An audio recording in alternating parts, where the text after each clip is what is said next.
Assalamualaikum warahmatullahi wabarakatuh. Halo teman-teman Fokuser, apa kabar? Semoga sehat walafiat dan selalu bahagia. Jumpa lagi dengan saya Alvira Makfiro sebagai host pada podcast KMNU Pusat episode ke-10 kali ini. Jadi teman-teman, episode ke-10 kali ini adalah episode yang terakhir di Fokus atau podcastnya KMNU Pusat. Selama 10 kali ya, kami sudah mengundang narasumber dari berbagai latar belakang yang berbeda dan tentunya dengan pembahasan yang berbeda pula. Nah, pada episode ke-10 kali ini kita akan membahas mengenai literasi sebagai pembentuk karakter seseorang. Jadi, sebagaimana yang kita ketahui bahwa kondisi literasi di Indonesia itu masih sangat minim, masih sangat rendah, baik secara kualitas maupun kuantitasnya. Padahal, literasi memberikan banyak dampak positif kepada user atau penggunanya dalam hal pengetahuan, informasi, wawasan, bahkan karakter pun bisa terbentuk melalui literasi yang kita baca sehari-hari. Nah, ini sudah hadir di hadapan saya narasumber pada episode kali ini. Beliau merupakan seorang penggiat literasi, beliau juga merupakan seorang guide atau tutor di komunitas Banawaskar Akademia.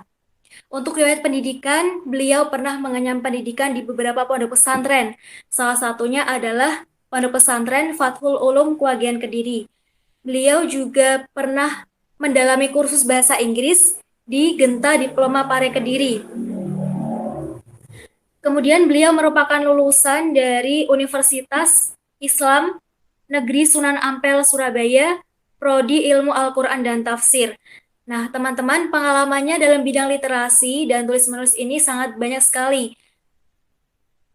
Beliau juga pernah aktif dalam G Magazine Pare, tabloid Nusa Tuban. Untuk prestasinya di beberapa tahun terakhir, beliau adalah juara terbaik satu putra cabang Musabakoh Makalah Al-Quran dalam acara MTQ Jawa Timur ke-28 tahun 2019. Wah, sangat fantastis sekali ya teman-teman.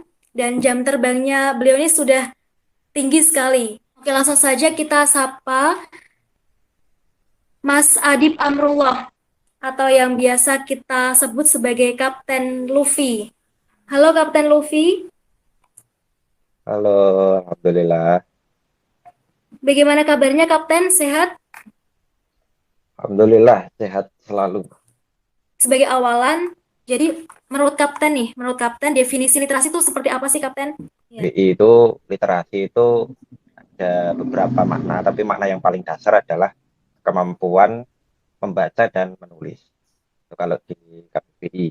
Kalau di kamus Merriam-Webster, itu ada tambahan, yaitu kemampuan membaca dan menulis, serta kemampuan untuk menganalisanya. Di analisa tadi kemudian ditarik dalam konteks sosial. Di literasi itu tidak hanya kita membaca dan menulis, tetapi bagaimana kita melihat realita yang ada. Ini ada bencana alam kah, atau ada suatu konflik, atau ada kejadian apa yang di masyarakat, itu kita bisa melihat apa yang sebenarnya terjadi. Itu bedanya orang yang berliterasi dengan yang tidak. Karena kalau orang itu memiliki wawasan yang cukup luas, misal dalam kajian geografis misalnya, ada beberapa kejadian bencana alam beberapa waktu lalu misalnya di Semeru misalnya. Itu kalau orang itu memiliki literasi yang baik, dia akan melihat suatu bencana itu dalam kacamata apa yang sudah dia pelajari. Misalnya, ini kenapa kok Semeru kok tiba-tiba erupsi misalnya. Tapi kalau orang itu kurang ya atau minim, maka analisanya ini bisa kacau, atau dalam dalam apa kajian logika itu disebut falasia atau kesesatan. Misalnya dikait-kaitkan dengan hal goib misalnya. Ini karena kurang sesajen misalnya, atau oh ini karena ini pernah begini-begini, dan akhirnya kan menimbulkan hoax dan sebagainya. Jadi kalau kita bicara tentang deskripsi ya, jadi literasi itu kalau kita lebih padatkan lagi itu adalah seberapa jauh kita memiliki pengetahuan atas sesuatu. Kita membaca, kita menulis, kita paham tentang suatu konteks, maka itu yang membedakan antara orang jahil ya dalam bahasa Arab dengan orang yang al-alim atau orang yang mengetahui. Nah, jadi begitu ya, Mbak Alvina ya. Oke. Oke. Wah, siap Kapten. Jadi, seberapa jauh kita memahami, kita menganalisa suatu kejadian atau suatu peristiwa begitu ya. Nah, kemudian untuk kita yang masih bersatu sebagai mahasiswa nih, katanya kan mahasiswa sebagai agen perubahan. Nah, kemudian bagaimana cara membangun kebiasaan untuk cinta literasi itu, Kapten? Nah, jadi bicara tentang literasi itu sebenarnya bisa berangkat dari dua aspek ya. Yang pertama aspek internal, jadi kesadaran diri, merasa bahwa dia itu bodoh ya, merasa dia itu kurang, akhirnya dia itu secara kesadaran dirinya sendiri, itu dia membaca buku. Dia kemudian mencari literatur sendiri, itu yang disebut dengan dorongan internal.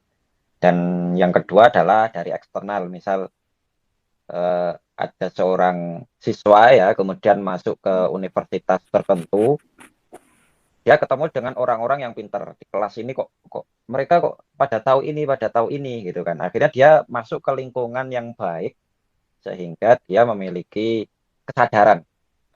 Bangun dia baru bangun dan akhirnya dia mulai mengikuti alur di lingkungan tersebut. Kalau di kampus ya, misal di kampus-kampus kita itu kan ada yang namanya unit kegiatan mahasiswa ya atau UKM gitu kan. Itu ada macam-macam, ada UKM alam lah atau UKM seni dan seterusnya, dan kita bisa membangunnya dari mencari lingkungan yang ada atau kita masuk ke komunitas-komunitas yang ada. Karena faktanya meskipun ada dorongan internal ya, saya pikir semua dari kita itu pasti tahu lah bahwa bodoh itu gak enak. Nggak tahu itu nggak enak banget gitu loh. Misal kita nggak bisa nyetir misalnya, kita nggak bisa menyalakan kendaraan misalnya. Itu kan kalau ketika ada orang yang butuh atau sesuatu yang sangat penting ya, genting gitu ya. Kita kan jadi nggak bisa gitu kan, karena kita nggak bisa mengendarainya. Nah, ya ini memang lebih ke kualitas dan kesadaran. Iya. Cara untuk kita membangun kesadaran ini ya, kita paling mudahnya itu mencari lingkungan yang tepat. Dari lingkungan, kita nimbrung sama orang-orang yang literasinya melek, ya udah bagus, kita pasti akan ketularan. Itu cara yang paling mudah. Gitu. Berarti semua itu bisa dibiasakan. Seperti kata pepatah ya, Kapten. Bisa karena terbiasa. Jadi, kalau kita sudah sudah apa namanya? Terjun dalam dunia literasi misalnya. Terus kita menemukan kesulitan, misalkan belum bisa memahami dengan baik, belum bisa menganalisa dengan baik. Bagaimana cara kita untuk menghilangkan kesulitan-kesulitan tersebut dan bagaimana cara kita itu untuk meningkatkan kualitas begitu Kapten dalam hal literasi? Jadi yang namanya kesulitan itu pasti ada ya. Yang mana Ya. jalan yang kita tempuh itu pasti tidak mungkin. Tidak mungkin selalu lurus, selalu mulus, itu nggak mungkin. Jadi karena kita dalam posisi sebagai pembaca, ya misalnya saya sendiri, saya kan termasuk orang yang diberkahi minat baca yang lumayan tinggi ya, lumayan tinggi. Alhamdulillah. Sejak kecil itu memang gabut ya, suka baca. Jadi buku di belakang ini termasuk identitas saya yang bisa dipertanggungjawabkan. Tapi juga dalam kapasitas saya sebagai seorang pembaca itu juga tidak lancar-lancar saja. Artinya saya juga sering mengalami yang namanya apa ya, stuck. Jadi merasa sangat bosan, merasa jenuh, merasa ini bacaan apa ini kok gak dong gitu ya, gak paham ini apa ini mas. Nah disinilah pentingnya kita itu melakukan yang namanya istirahat. Jadi kalau merasa jenuh capek itu istirahat dulu. Istirahat, berhenti, ngopi ya bahasanya itu, mau ngopi. Saya sih main-main game gitu. Dan kalau memang kesulitannya itu memang sesuatu yang di luar kapasitas kita, ya kita mau gak mau memang harus minta tolong ya, karena kita itu makhluk sosial yang nggak semuanya bisa kita pegang sendiri, nggak semua kita bisa lewati sendirian. Dan itulah pentingnya tadi saya bilang kita harus masuk ke lingkungan yang tepat. Jadi kalau misal saya butuh sesuatu atau saya tidak paham tentang sesuatu, Ya saya tanya sama teman saya yang dia seorang pembaca dan memahami atau menguasai materi ini. Itu kita Mhm. akhirnya kan sharing. Karena Iya, sesama pembaca, sama intelektual itu pasti sangat apa ya, sangat menyukai atau terbuka ketika iya, ada kawan bicara yang membahas ilmu pengetahuan. Jadi akhirnya terjadilah yang namanya pertukaran ilmu pengetahuan. Jadi misal saya tidak paham tentang ekonomi syariah misalnya. Apa ya ekonomi syariah? Saya kok sedikit penasaran. Perbankan syariah itu gimana? Kok kemarin ada bank disatukan menjadi BSI itu kan ya. iya, Itu saya jadi penasaran, saya mencari sendiri tapi kok merasa kurang paham ya. Saya tanya ke teman saya yang menguasai itu. Dan akhirnya terjadilah yang namanya dialog intelektual. Dia ngasih tahu saya begini-begini, kemudian saya bertanya, dan itu asiknya. Jadi relasi seperti ini itu jauh lebih efektif daripada kita hanya mengandalkan kelas. Karena kalau kita di kelas, itu kan terbatas yang namanya SKS ya. Dua SKS itu mhm. berapa menit gitu kan, nggak tidak lama. Tetapi Lama. kalau relasi yang seperti ini, kita bisa melakukannya kapanpun, dimanapun, tanpa terbebani oleh ruangan, tanpa terbebani oleh deadline. Ya bisa di warkop lah, bisa di via telepon lah, ya bebas gitu kan. Mau tanya kapanpun nggak masalah. Nah, Iya, itulah pentingnya kita memiliki jaringan dan saya pikir komunitas literasi itu nggak terhitung. Di sekeliling iya, kita itu pasti betul. banyak sekali. Dan teman-teman yang pembaca, yang literasinya tinggi, itu pasti sangat mudah dijumpai. Jadi Hmm, begitu. siap. Dan kita juga harus memiliki kawan atau relasi yang sejalan dengan visi dan misi kita. Kita pengennya apa, kita pengen mencapai apa, dan kita harus mencari teman, mencari kawan sesuai dengan tema kita pada episode kali ini, yaitu literasi yang membentuk karakter seseorang. Jika mengkorelasikan atau mengkaitkan hal ini dengan karakter seseorang yang bisa dibangun melalui literasi itu bagaimana, Kapten?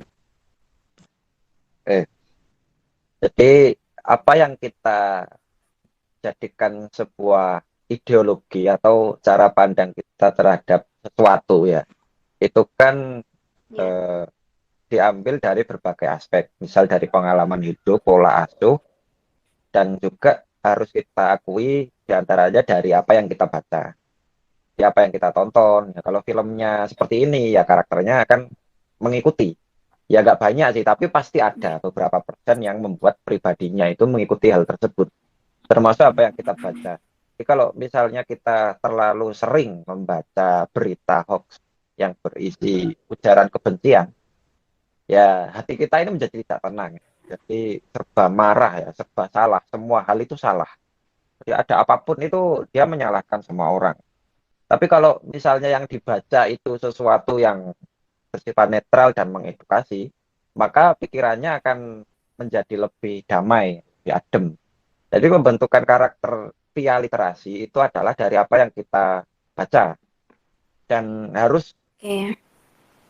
Berarti seperti itu ya teman-teman. Ternyata ada tips dan triknya kalau kita ingin membentuk karakter yang baik melalui literasi yang kita baca, harus verifikasi, harus disaring dulu, difilter dulu. Bacaan apa yang sesuai dengan umur kita, yang sesuai dengan kondisi kita sekarang. Kita mahasiswa, mahasiswa misal apa ya, di jurusan sosial ya, kita baca apa yang sesuai dengan yang kita hadapi gitu. Tapi kadang Kapten, ada mahasiswa itu yang gimana ya?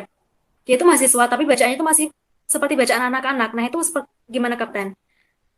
Kadang kan masih ada yang suka baca novel, padahal tuntutannya itu nggak sesuai gitu loh dengan apa yang dia baca. Untuk menghilangkan rasa ketergantungan itu seperti apa? Bagaimana Kapten? nah itulah pentingnya kita itu sadar ya, mana yang kebutuhan, mana yang kesukaan, mana yang hanya sekedar apa ya menghilangkan dahaga kita dan mana Hmm, yang memang menyehatkan tubuh. Itu kita harus bedakan itu. Seringkali kita itu kan terlena dengan apa yang kita suka. iya Ya betul. memang manusia memang begitu. Kita itu nyari yang kita suka, kita nyari yang enak gitu kan. Minuman itu kita cari yang enak, ada rasa-rasanya itu kan. Makanan itu ya kita cari yang ya, mahal-mahal tapi kemasannya bagus lah, enak lah, tempatnya keren lah gitu kan. Tapi kan belum tentu sehat gitu kan. Makanya kita harus harus mengawali dari kesadaran itu. Karena seringkali kita itu teledor, kita hanya mengandalkan atau kita memilih mana yang kita sukai, tapi belum tentu itu yang kita butuhkan. Karena hidup itu memang ya kalau bisa sih apa yang kita butuhkan itu ya sesuatu yang kita sukai juga ya. Tapi kan nggak selamanya begitu. Jadi kalau orang sakit, kebutuhannya kan sehat ya, ya harus minum obat. Ya, pahit pahit atau gimana ya dia harus harus maksa diri untuk minum obat. Itu kalau mau sembuh. Tapi kan kalau kita hanya melulu nuruti suka ya gak bakal mau minum obat itu tadi. Dan Iya. akhirnya ya kesehatannya akan parah. Dan kita harus mulai dari sana. Makanya kalau misalnya ada teman kita yang ya novel itu bukan sesuatu yang buruk ya, tapi kita harus tahu lah bahwa ada mata kuliah yang harus kita baca, kita pelajari. Kalau semuanya novel, ya makalah kita kapan dikerjakan gitu kan. Makanya memang pertama-tama harus kita bikin skala Satu. prioritas terlebih dahulu.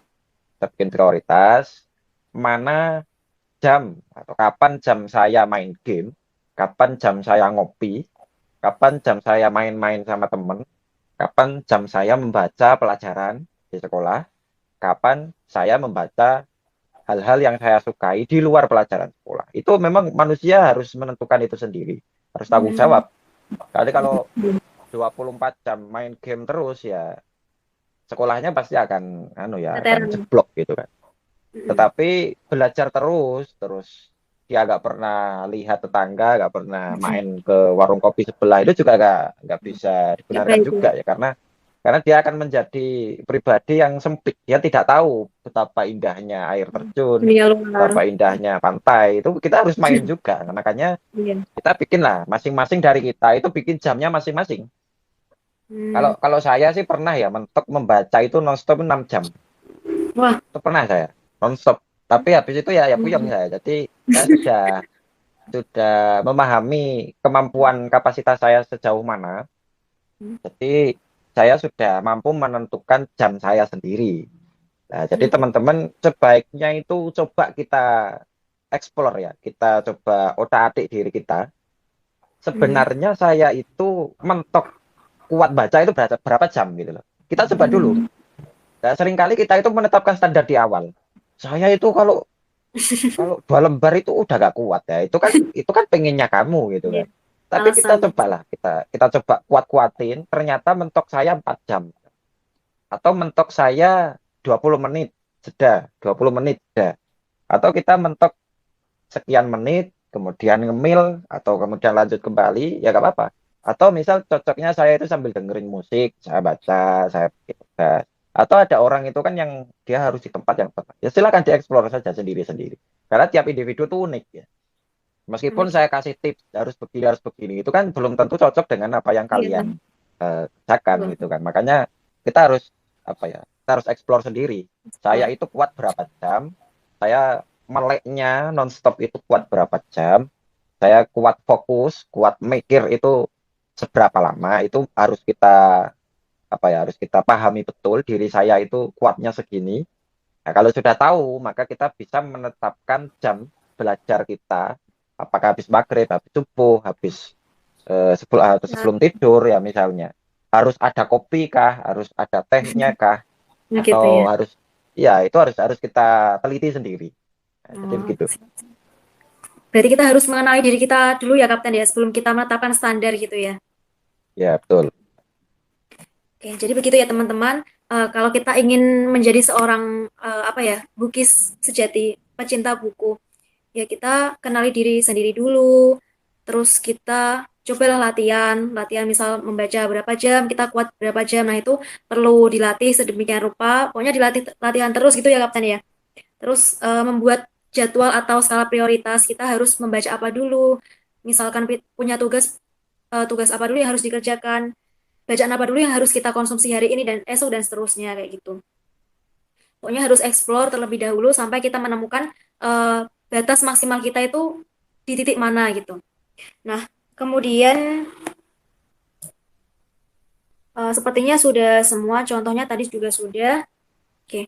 Mungkin Kapten ada apa namanya kayak closing statement quotes hari ini untuk teman-teman fokuser supaya lebih bersemangat untuk berliterasi dan bijak dalam berliterasi, Kapten. Oke. Jadi membaca ya, menulis atau dalam ruang lingkup berliterasi itu buahnya itu memang lama, buah manisnya lama karena kita menanamnya juga lama. Ada pupuknya lah, ada pengairannya. Jadi kalau kita mengutip dari bukunya Malcolm Gladwell ya Outliers, itu kenapa bangsa Asia itu lebih tinggi nilai matematikanya dibandingkan dengan negara Barat. Itu karena kita memiliki pola pertanian padi. Padi itu kan ruwet ya, ruwet sekali. Dari Iya, mulai pembibitannya lah, kemudian pengairannya lah, kemudian pupuknya lah, ada pestisida perairan. lah. Belum nanti panennya, kemudian pengolahan dari apa itu dari pari menjadi gabah, kemudian menjadi beras sebelum dimasak. Itu rumit sekali. Tapi efeknya otak orang Asia itu lebih bagus daripada otak orang Barat. Karena orang Barat itu kan 4 musim ya. 4 musim dan mereka menanam gandum ya rata-rata. Gandum itu tidak seberapa rumit. Itu ada bukunya ada di sini, ini bukunya Hmm, ini. Ada kajian iya. ilmiahnya dan apa yang membuat orang itu menjadi sangat suka membaca karena dia sudah tahu buahnya itu rasanya kayak gimana. Ada buah manisnya. Dan hal ini tidak bisa kalian mengerti jika kalian belum membaca dalam jangka waktu yang lama. Jadi ketika misalnya dalam posisi saya sekarang yang sudah membaca cukup banyak buku, itu rasanya membaca itu sudah tidak lagi apa ya kewajiban atau hal yang dipaksakan, tetapi memang sudah jadi kebutuhan saya. Karena rasanya enak enak banget gitu loh. Kebutuhan. Ketika saya Hmm, ngobrol dengan siapapun, baik orang awam bahkan sesama profesor itu ya, profesor-profesor saya nimbrung di situ. Itu saya bisa iya. mengikuti mereka semua, kita ngobrol ini itu enak banget. Kemudian ketika kita Malah, di luar, kita diakui karena ketika kita di luar, kita tidak bisa membawa nasab ya. Ini anaknya siapa, ini iya, rumahnya di mana. Bukan itu, tetapi kadar intelektualitas kita ini iya. yang Akal ya. diperhitungkan gitu loh. Nah, prestasi kita apa, intelektualitasnya sedalam apa. Itu yang kemudian kita rasakan buahnya dan alhamdulillah dari membaca itu saya sudah mendapatkan banyak sekali jalan ya saya bisa kemana-mana ya gratis dan Alhamdulillah. kalau dihitung secara materi sih banyak ya tetapi seberapa mahal sih materi, seberapa besar sih materi. Ada hal yang lebih besar dari hal yang bersifat material, yaitu relasi, kita ketemu dengan orang-orang baru, kita masuk di lingkungan itu. Jadi membaca itu efeknya tidak dapat kita rasakan hanya Anda khatam satu buku. Tapi Anda harus konsisten, Anda harus sabar, menulis, ya kita memahami pelan-pelan, kalau nggak paham tanya temennya, atau tanya guru, atau siapapun, harus pelan-pelan, memang harus pelan-pelan, harus sabar. Itu nanti buahnya bisa jadi Ya, terasanya 2 tahun kemudian, 5 tahun kemudian, 10 tahun. Ya siapa peduli, nggak usah peduli hal itu. Tapi saya jamin, rasanya pasti benar-benar luar biasa. Dan itu yang membuat saya bisa apa ya, bisa seperti sekarang ini dengan prestasi dan pencapaian yang saya miliki. Padahal saya tidak memiliki bakat yang aneh-aneh ya. IQ saya juga tidak terlalu tinggi. Tetapi apa yang saya lakukan hanya membaca sejak dulu dan akhirnya buahnya baru saya rasakan sekarang dan itu tidak membuat saya berhenti. Justru saya merasa kurang terus. Di buku yang ada di belakang saya itu ini saya masih kurang ini masih belum seberapa. Jadi saya harus beli lagi, saya harus membaca lebih banyak karena saya menginginkan buah yang tidak hanya dari satu pohon, tapi dari hmm, berhektar-hektar kebun yang itu berbagai berapa macam pohon? buah. Dan itu baik ya dalam agama kita diperbolehkan tamak dalam hal ibadah dan membaca buku itu ibadah. Jadi dalam hal ibadah kita harus berfastabiqul khairat.